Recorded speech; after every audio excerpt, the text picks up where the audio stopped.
روزہ کیوں رکھا جاتا ہے، اس کا مقصد کیا ہے؟ سویر سے لے کر شام تک بھوک اور پیاس کاٹنا آخر کیا مقصد رکھتا ہے؟ جبکہ سب کچھ موجود ہے۔ یہ خوراک بچاؤ مہم تو ہے نہیں، بلکہ ان دنوں کے اندر مومن کا رزق بڑھ جاتا ہے، رزق میں اضافہ ہو جاتا ہے، اخراجات زیادہ ہوتے ہیں۔ تو پھر جب اخراجات بھی زیادہ ہوتے ہیں، خوراک بھی وافر ہوتی ہے، تو پھر سویر سے لے کر شام تک بھوک کاٹنے کا کیا مقصد ہے؟ اللہ تعالیٰ جل شانہ جو اتنا پیار بندے سے کرتا ہے، وہ کیوں گوارا کرتا ہے کہ میرا بندہ اتنی بھوک کاٹے، اتنی پیاس کاٹے؟ ایک ماں گوارا نہیں کرتی کہ میرا بچہ بھوکا رہے، پیاسا رہے۔ بچہ بھوکا ہو تو ماں تڑپنے لگ جاتی ہے، اور اس کی بھوک مٹانے کے لیے اسے کسی کے گھر میں جا کے مزدوری کرنی پڑے، کسی دہلیز سے جا کے مانگنا پڑے، وہ اس کا پیٹ بجھانے کے لیے سب کچھ کر گزرتی ہے، اور وہ ہر دکھ جھیل لیتی ہے کہ میرا بیٹا کوئی تکلیف نہ سہے، میری اولاد کوئی دکھ نہ سہے۔ تو اولاد کے لیے ماں کے جذبات ہم دیکھتے ہیں، اور ان مراحل سے ہم گزرتا ہوا زمانے کو دیکھتے ہیں۔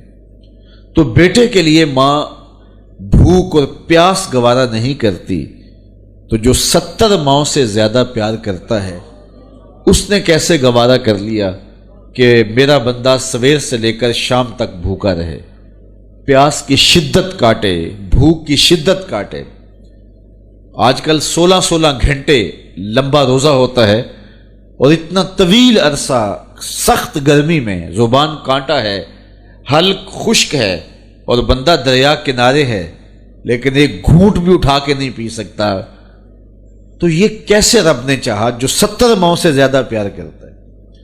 ماں تو اس لیے پیار کرتی ہے نا کہ اس نے بیٹے کو جنم دیا ہے، اور اتنا پیار کرتی ہے کہ دنیا کے کسی ترازو پہ ماں کے پیار کو تولا نہیں جا سکتا۔ یہ سڑکوں کے کنارے پہ بڑے بڑے ہیوی کنڈے نصب کر دیے گئے ہیں، جس پر پورے کنٹینر تول لیے جاتے ہیں۔ تو میں کہا کرتا ہوں، آج تک مجھے کوئی ایسا کنڈا نہیں ملا جس پر ماں کے پیار کو بھی تولا جا سکے۔ اللہ نے اس کے سینے میں پیار رکھا ہے، تڑپتی ممتا رکھی ہے، اولاد کے لیے وہ جذبات رکھے ہیں کہ دنیا کے کسی ترازو پہ اس کا وزن نہیں کیا جا سکتا۔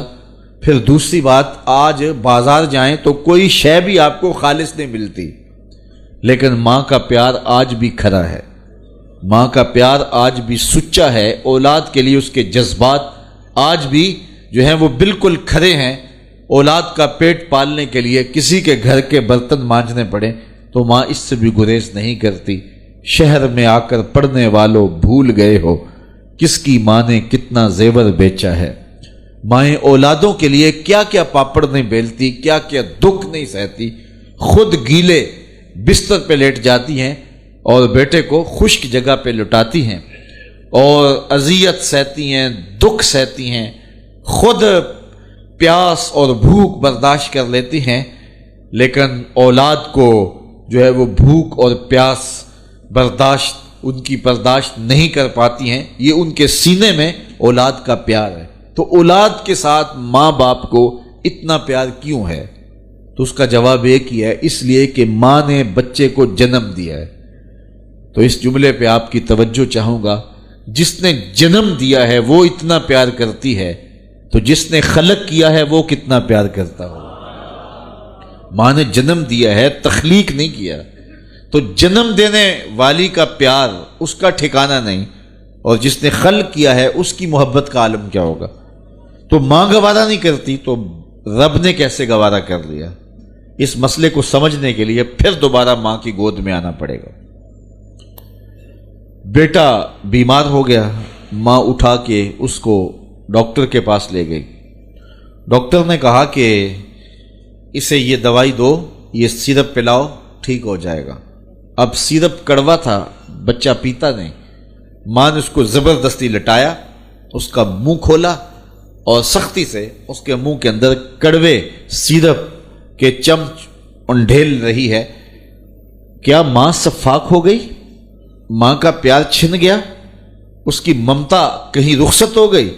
وہ جو بیٹے کی آنکھ میں ایک آنسو بھی گوارا نہیں کرتی تھی، تڑپ جاتی تھی، بیٹا چیخ رہا ہے، رو رہا ہے، ماں زبردستی اس کا منہ پکڑ کے کڑوا سیرپ اس کے حلق میں ٹپکا رہی ہے، تو اس کا جواب یہ ہے کہ ماں سفاک نہیں ہوئی، ماں ظالم نہیں ہوئی، اس کی ممتا نہیں چھنی، بلکہ بیٹا نہیں جانتا، ماں جانتی ہے۔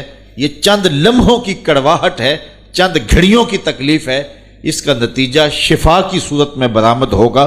ماں کی نظر اس تڑپنے پہ نہیں، جو اس کا نتیجہ ہے ماں کی نگاہیں اس پہ لگی ہوئی ہیں، اور بیٹے کے پیار کی وجہ سے وقتی طور پہ اس کا یہ تڑپنا وہ گوارا کر لیتی ہے۔